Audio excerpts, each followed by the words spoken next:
እናንተ ብትሆኑ ለሚሊዮን ዶላር የት ትደበቁ ነበር? $1 ሚሊዮን ለማሸነፍ 6 ተጫዋቾች በሞስኮ በሚገኝ አንድ ሙዚየም ውስጥ መደበቅ አለባቸው። ይህም አዳኙ ለ60 ደቂቃ በሚያደርገው ፍለጋ አለመገኘት ከቻሉ ብቻ ነው። ታዲያ በዚህ ውድድር አሸናፊው የ$1 ሚሊዮን ሽልማቱን ይዞ ይሄዳል። ተጫዋቻን ሄነሪ በርካታ ትልልቅ የዘይት ቀለማት ስዕሎችን እንደ ሚልፎይ ኬክ በመደራረብ መሃሉን በመቦርቦር የመደበቂያ ቦታ በማዘጋጀት በውስጡ ተኛ። ከፊት ለፊት ሲታይ በመጋዘን የተቀመጡ የተጣሉ ስዕሎች እንጂ በውስጣቸው ሰው ያለ አይመስልም። ተጫዋች 2 ኢታን በኤሌክትሪክ ሳጥን ውስጥ ለመደበቅ አቀደ። ልክ እንደ እውነተኛ የኤሌክትሪክ ሳጥን የሚመስልና የእሱን ግዝፈት የሚመጥን ሳጥን አዘጋጀና በውስጡ ተደበቀ። ሳጥኑ በጣም ጠባብ ከመሆኑ የተነሳ መዞር እንኳን አይችልም ነበር። ነገር ግን የሳጥኑ በር ሲዘጋ የኤሌክትሪክ መቆጣጠሪያ እንጂ ሰው እንደተደበቀበት የሚያሳይ እንከን አይታይበትም። ተጫዋች 3 ዴቪድ አንድ ጓደኛው የሙዚየም የፊት ጠረጴዛ ወይንም አቴንዳንት ሰራተኛ ሆና እንድትቀመጥ ጠየቃት። እናም እሱ በሰራተኛው ወንበር ስር በመተኛት ብርድ ልብስና የሴትዮዋን ቀሚስ እንደመሸፈኛ ተጠቀመ። አዳኙ የሴትዮዋን ቀሚስ ገልቦ ያያል ብሎ በጭራሽ አልገመተም። ተጫዋች 4 ሶፊያ በእይታ ማታለል ላይ አተኮረች። ሰው ሰራሽ ቅጠሎች ያሉት ልብስ ለብሳ በሙዚየሙ ጥግ ካሉት አበቦች ጋር ተቀላቀለች። ካልተንቀሳቀሰች በቀር በዚያ ደብዛዛ ብርሃን ውስጥ በፍጹም አትታይም። ተጫዋች 5 አና በመጀመሪያ አዳኙን ለማደናገር ኮሪደሩ ላይ በርካታ ሐውልቶች ደረደረች። ከዚያም በጣም ጠባብ በሆነ የእሳት ማሞቂያ ውስጥ ተወተፈች። ታዲያ ከውጪ ሲታይ ቦታው ሰው ይይዛል ብሎ ለመገመት የማይታሰብ ነው። ተጫዋች 6 ማርከስ ለመደበቂያ የሆነው ዘንድ በማንበቢያ ክፍል ውስጥ ያለውን ጠንካራ የእንጨት ጠረጴዛ መረጠ። የጠረጴዛውን ውስጠኛ ክፍል ቦርቡሮ ለአንድ ሰው ብቻ የሚሆን ቦታ በማዘጋጀት በውስጡ ተኛ። ከውስጥ ሆኖ ለመተንፈስ ቢከብድም ያበደ መደበቂያ ነበር። ፍለጋው ተጀመረ። አዳኙ መጀመሪያ ያገኘው የፊት ጠረጴዛዋ ላይ የተቀመጠችውን ሰራተኛ ነበር። እኩለ ሌሊት ላይ ሰራተኛ መኖሩ አጠራጣሪ ቢሆንም ሴትዮዋ ግን ረጋ ብላ ምን እየፈለገ እንደሆነ ጠየቀችው። አዳኙ ግራ ቢጋባ መጀመሪያ የውስጥ ክፍሎችን ለመፈተሽ ወሰነ። አዳኙ ምንም አይነት ፍንጭ ሳያገኝ ጥቂት ደቂቃዎች እንደቆየ ማርከስ ወደ ተደበቀበት ክፍል ገባ። ነገር ግን ጠረጴዛውን ትኩረት አልሰጠውም። ትልልቅ ቁም ሳጥኖችና ፒያኖውን ብቻ ፈትሾ ወጣ። ማርከስ ለጥቂት አመለጠ። በመቀጠል አዳኙ አና ያስቀመጠቻቸውን ሐውልቶች አየ። እነዚህ ማዘናጊያ መሆናቸውን ስለተረዳ አልፏቸው ሄደ። ሆኖም አና ወደ ተደበቀችበት የእሳት ማሞቂያ ሲጠጋ በቦታው ላይ ያለ አቧራ መነካካቱ ልብ አለ። በጥንቃቄ ሲመለከት አናን አገኛት። አና የመጀመሪያው ተሰናባች ሆነች። ከጥቂት ቆይታ በኋላ ኢታን ወዳለበት የኤሌክትሪክ ሳጥን አመራ።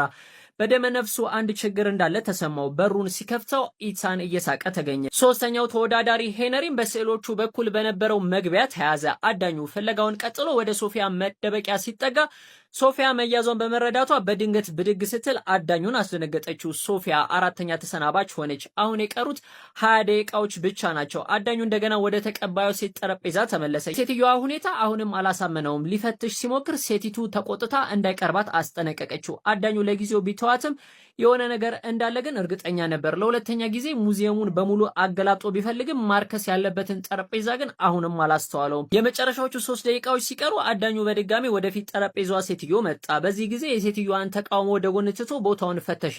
ሴትዮዋ ስትነሳ ዴቪድ ተጋለጠ። ዴቪድ ጨዋታው ሊያልቅ ሲል በመጨረሻዎቹ ሰከንዶች ተያዘ።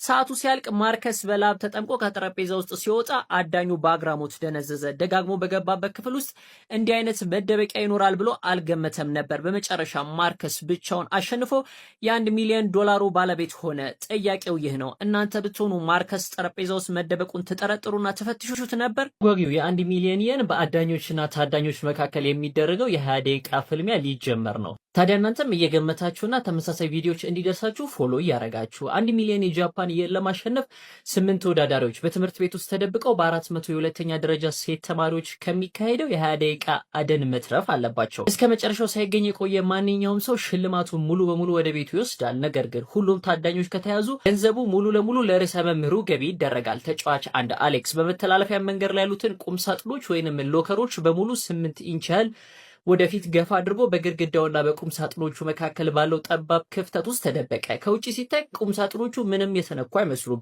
እሱን ለማግኘት የጋራ የሆኑትን የታችኛውን የሎከር ክፍሎች ከፍቶ ከበስተጀርባ ያለውን ሚስጥራዊ ፓኔል መክፈት ያስፈልጋል። ተጫዋች 2 ሎጋን በስፖርት ማዘውተሪያ መጋዘን ውስጥ የተከመሩ ከባባድ የሚተጣጠፉ ጠረጴዛዎችና ወንበሮችን አገኘ። እናም ሲታይ ያልተቀየረ እንዲመስል አድርጎ አስተካከለው። ነገር ግን መሃሉን ባዶ በማድረግ ውስጡ ገባና ተቀመጠ።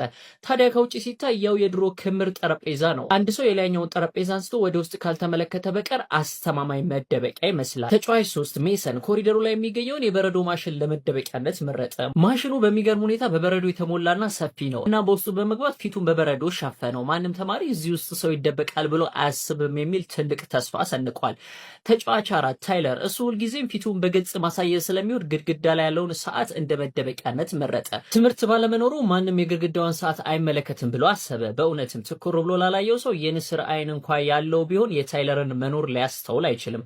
ተጫዋች 5 6 እና 7 ዲለን ራያን እና ብሌክ በጋራ በመሆን ህብረት ፈጠሩ። የሙዚቃ ክፍሉ ግድግዳዎች በዚግዛግ መልክ የተሰሩ በመሆናቸው 3 ጠበብ ያሉ ክፍተቶች አሏቸው። እናም እያንዳንዳቸው ተጫዋቾች ባሉት አንዳንድ ክፍሎች ውስጥ ተደበቁ። በአንድ ግድግዳ ውስጥ 3 ሰው ይደበቃል ብሎ ማንም አይጠረጥርም የሚል እምነትም ሰንቀዋል። አንዱ ቢያዝ እንኳን ሌላ ሰው እዚህ ይደበቃል ተብሎ አይታሰብም በሚል 2 ሰው ለማትረፍ የተደረገ ስትራቴጂካዊ ስልት ነው። ተጫዋች 8 ሄና በሻይ መጠጫ ክፍል ውስጥ አንድ ጥግ ላይ የሚገኝ ደበቅ ያለ ቦታ አገኘች። እናም ውስጡ ገባችና ግድግዳ የሚመስል ነገር ሸፈነችው። ያም አልበቃትም። ከግድግዳው ቀጥሎ በእቃ ማስቀመጫ ሳጥኖች በመሸፈን ማንም ሊያስተውለው የማይችል መደበቂያ ፈጠረች። ሳጥኖቹ አንድ ባንድ ካልተነሱ በስተቀር ከበስተጀርባው ያለውን ክፍተት ለማወቅ አዳጋች ነው። ሁሉም ተጫዋቾች ቦታቸውን ሲይዙ የ20 ደቂቃው ቆጠራ ተጀመረ። 400 ሴት ተማሪዎች ወደ ትምህርት ቤቱ እንደ ሐምሌ ጎርፍ ፈሰሱ። በመጀመሪያም የሻይ መጠጫ ክፍሉ ተፈተሸ። ተማሪዎቹ መደርደሪያዎቹንና ካቢኔቶቹ በሙሉ ቢመለከቱም ጥግ ላይ ያለው የእቃ ማስቀመጫ ሳጥን ትኩረት አልሰጡትም። ሄናን በመጀመሪያው አሰሳ ከመገኘት ተረፈች። በመቀጠል ተማሪዎቹ ወደ ሙዚቃ ክፍሉ ቢገቡም በዚግዛግ ግድግዳው ላይ ምንም የተለየ ነገር አላዩም። በሌላ በኩል በመተላለፊያ መንገድ ላይ የተደበቀው አሌክስ ገና በጥፋቱ አደጋ ተጋረጠበት። አንዲት አይነ ርግብ ተማሪ የቁም ሳጥኖቹ አቀማመጥ መዛባቱን አስተውላ ጓደኞቿን ጠራች። የሎከሮቹን መሳቢያዎች አንድ በአንድ ቢከፍቱም ሁሉም ባዶ ነበሩ። በደርዘን የሚቆጠሩ ሎከሮች መካከል አንዲት ስህተት መፈለግ ከባድ ነበር። ጥቂት ልጃገረዶች ወደ ስፖርት ክፍሉ ቢሄዱም የጠረጴዛዎቹን ክምር ላዩን ብቻ አይተው አለፉ። ነገር ግን ወደ ቀጣዩ ክፍል ሲሄዱ የታይለር የግድግዳ ሰዓት ስልት አፍታም ሳይቆይ ከሸፈ። ተማሪዎቹ ክፍሉን ሲፈትሹ አንዷ ተማሪ ቀና ብላ ስትመለከት ሰዓት መኖር በሚገባበት ቦታ ላይ የሰው ፊት አየች። እናም አጅሬ ነው ለካ የሴት ተማሪ ነገር አገኘው ብለው ቀወጡት። ታይለርም የመጀመሪያው ተሰናባች ሆነ። የእሱ መያዝን ተከትሎ አዳኞቹ ተማሪዎች የበለጠ ጠንቃቃ መሆን ጀመሩ እና ማጠራጠር የሚሏቸውን ቦታዎች በሙሉ በሚገባ መፈተሽ ጀመሩ። በበረዶ ማሽን ውስጥ የሚገኘው ሜሰን ለጊዜው ጥሩ ሁኔታ ላይ ያለ ይመስላል። አንድ ሰው ማሽኑን ቢከፍተውም ያየው በረዶ ብቻ ነበር። ውስጡ ተቀብሮ የነበረው የሜሰን የቀዘቀዘ ፊት አላስተዋለውም። ሎጋን ግን እንደ ሜሰን እድለኛ አልነበረም። ብዙ ተማሪዎች ወደ ጠረጴዛዎቹ መጡ። አንዷ ተማሪ የጠረጴዛዎቹ ክምር በጣም ያማረ በመሆኑ ሳይሸክካት አልቀረም። ጠረጴዛዎቹ ከባድ በመሆናቸው የጓደኞቿን እርዳታ ጠይቃ የላይኛውን ሽፋን ሲያነሱት የውሸት ጠረጴዛው ተጋለጠ። ሎጋንም ሁለተኛው ተሰናባች ሆነ። የሙዚቃ ክፍሉ ዚግዛግ ግድግዳም አደጋ ውስጥ ነው። አንዲት ተማሪ ግድግዳውን ስታንኳኳ ሚስጥራዊውን መቆለፊያ በድንገት ነካችው። ዲለን መትረፉን እያከበረ ሳለ ሳያስበው ግድግዳው ተከፍቶ ተያዘ። የእሱ መያዝ ግን የተማሪዎቹን ትኩረት እሱ ላይ ስላደረገው የተቀሩት ጓደኞቹ ጊዜ እንዲያገኙ ረዳቸው። በተመሳሳይ ሰዓት የበረዶ ማሽኑ ዳግም ተከፈተ። በዚህ ሰዓት አዳኞቹ ተማሪዎች ረዘም ላለ ጊዜ ሲመለከቱ ሜሰንን አገኙት። አሁን የቀሩት 4 ተጫዋቾች ብቻ ናቸው። ሃና፣ ራያን፣ ብሌክ እና አሌክስ። በጨዋታው አጋማሽ እያንዳንዱ ቦታ ከመፈተሽ አልፎ ተጠርጥሯል ቢባል ማጋነን አይሆንም። ነገር ግን የሃና መደበቂያ አሁንም አልተነካም። በሙዚቃ ክፍል ውስጥ ተማሪዎቹ ግድግዳውን በድጋሚ መፈተሽ ጀመሩ። በዚህ ጊዜ ራያን አልቀረለትም፣ ተያዘ። በአንድ ቦታ 2 ሰው መያዙ ተማሪዎቹን ትኩረት በሙሉ በተያዙት ላይ በመሆኑ የብሌክ የመትረፍ እድል የጨመረ ይመስላል። በሌላ በኩል በሻይ መጠጫ ክፍሉ ውስጥ ውጥረት አይሏል። የሻይ ቤቱ ደንበኛ የነበሩ ተማሪዎች ኖረዋል። አንድ ትርፍ የዕቃ ማስቀመጫ ሳጥን አስተዋሉ።